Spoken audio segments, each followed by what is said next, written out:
So this is our conversation with Mr. Karlis. Thank you, sir. Yeah, thanks. Good luck. Thanks a lot.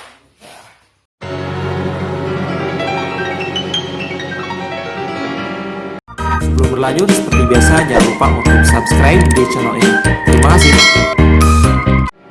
At first I was afraid, I was petrified, kept thinking I could never live without you by my side. But then I spent so many nights thinking how you did me wrong, and I grew strong, and I learned how to get along. And so you're back from outer space.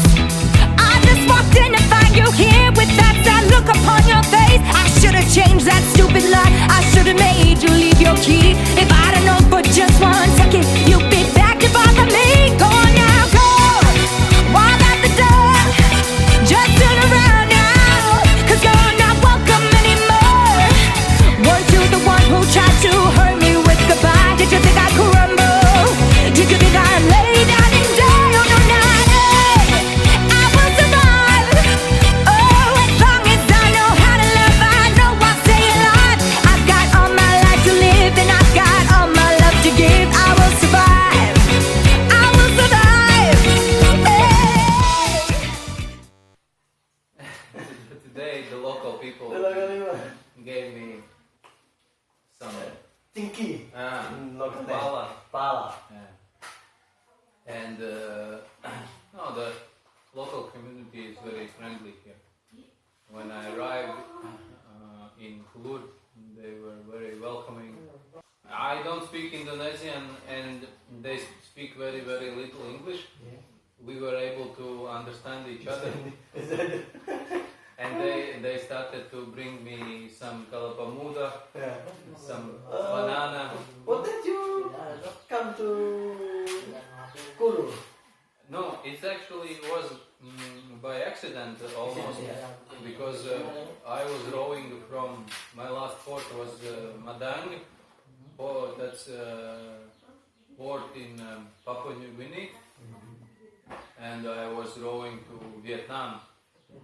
And on the way to Vietnam, I crossed this Bismarck Sea.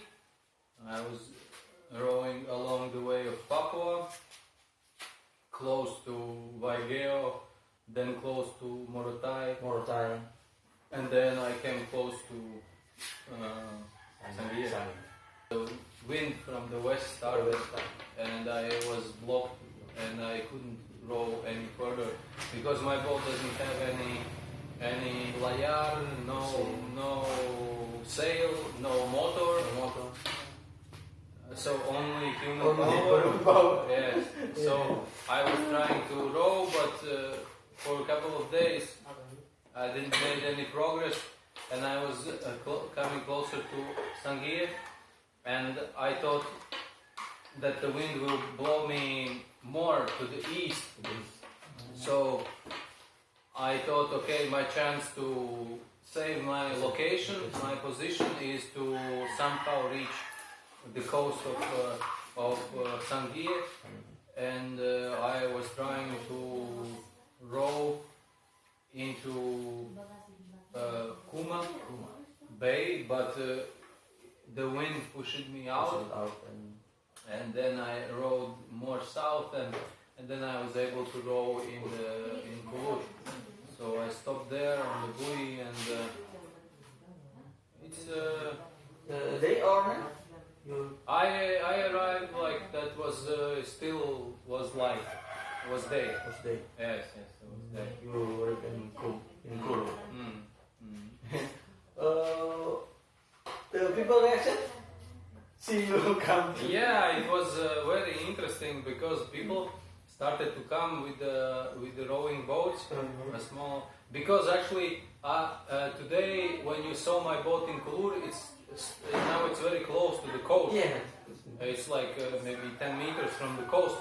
But actually at that time when I stopped on the buoy, which is half kilometer from the coast. There is one buoy which is far away, which is actually for my boat it's safer because so I was half kilometer from the coast, and people started to recognize the boat, and they wanted to know what kind of boat is this, and then they started to come closer to the boat, and more, and on one point actually, I remember there was kids in couple of boats and some adults, and I counted there was 8 boats. 8 boats surrounding my boat.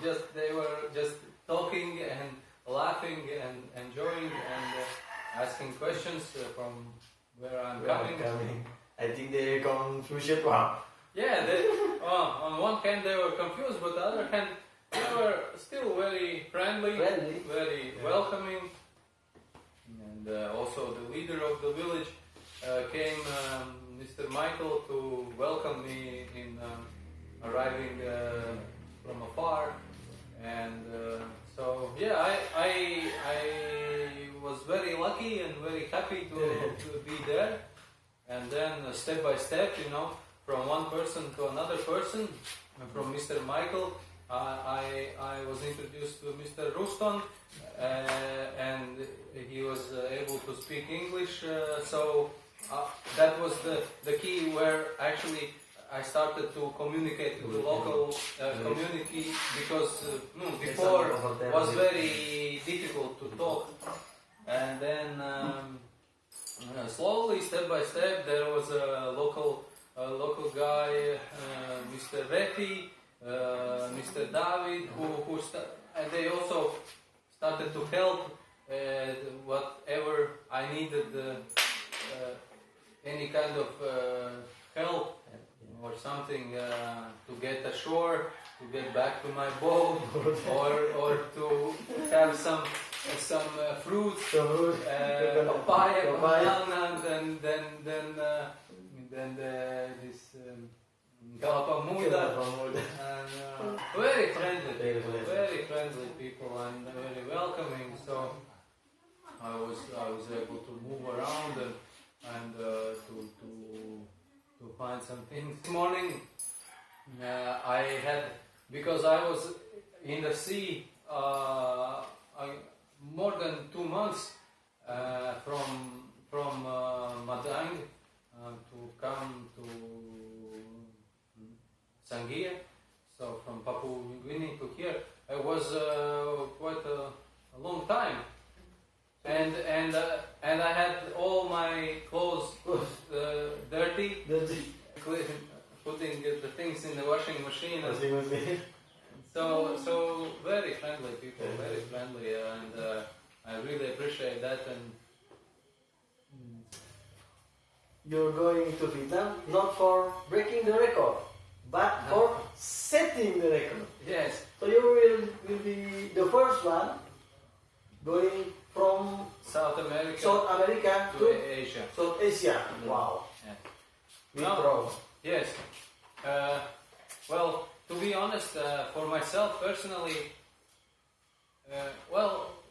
maybe record itself it's nice, but at the same time, for me more important is that with this project there is a lot of followers of this project on the internet, and I invite the followers to donate to the charity fund who helps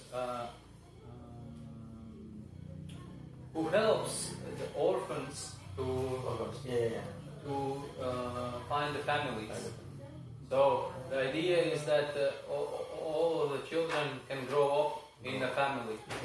So that's the charity project, which is connected with this adventure project.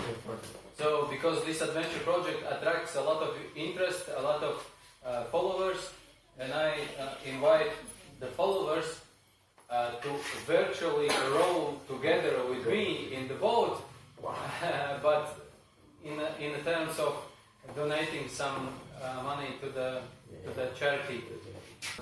And also not only young people, also adults are very interested in this project. How it is possible that someone who didn't know anything about rowing or sailing. Your experience from sailor or no? No, I'm not. I'm just a guy who working in a recycling company as a project manager. That's my job when I was in Latvia. I'm from Latvia, northeastern Europe. So just to give this example to the followers that everything is possible.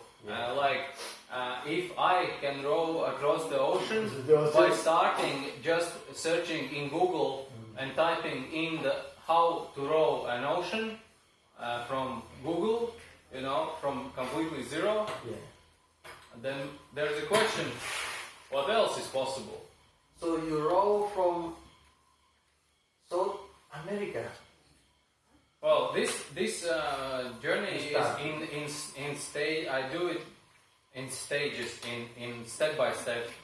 First stage was to cross South Atlantic from Africa, from Namibia to Brazil. Wow, to Brazil. Yeah, with the rowing boat. Then from Brazil to Peru across South America, by bicycle. Bicycle. Yes. Then from Peru, Lima, with the rowing boat across Pacific. So I stopped in a couple of places, in some islands, in French Polynesia, Tuvalu, Solomon Islands, Papua New Guinea, and now in Indonesia.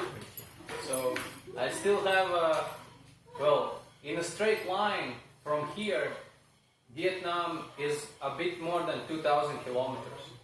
And I'm waiting for the winds to change, because now there's just a wind from the west, and that's just directly against me. And with the rowing boat, there's no chance of going against the wind. How do you manage your eating maybe or drinking when you're rowing? You just around the seas. So what's your meal? In your boat? Yes, Maybe. I have a specific food, and I get water from the sea. And of course, everyone knows that you cannot directly drink water from the sea because it's salty. Therefore, I use water filter, which is water filter. So how I can use this water filter? I have solar panels on my boat, so I use this energy to use the filter, and that filter converts salt water into drinkable water. So I can have fresh drinkable water,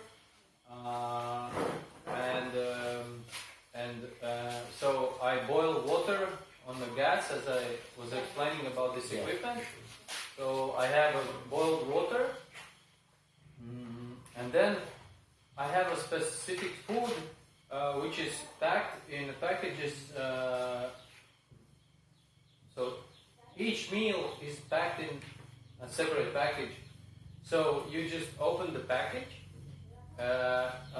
Inside there is, for example, rice with vegetables and some spices, and then you just add water, and after 10 minutes you have a small restaurant in your boat, in the middle of ocean. In the middle of ocean. And very tasty. So I don't eat fish, I don't eat meat. So I eat this rice with vegetables, or potatoes with vegetables.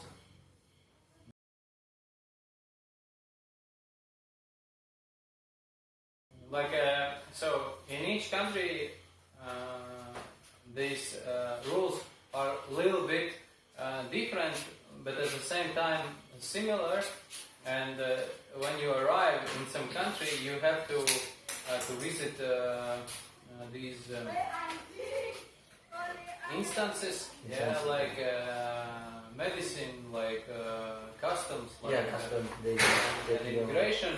And for example, or sometimes you are visited by them in your boat.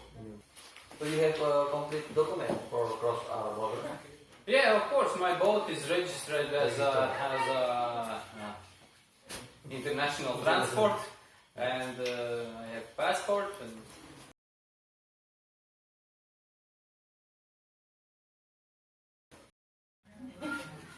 Ada korang ini. Pati kau televisi mana keren? Laki. Oh, kalau tunggu kalau mau wawancara ini. this is actually the stove. I use.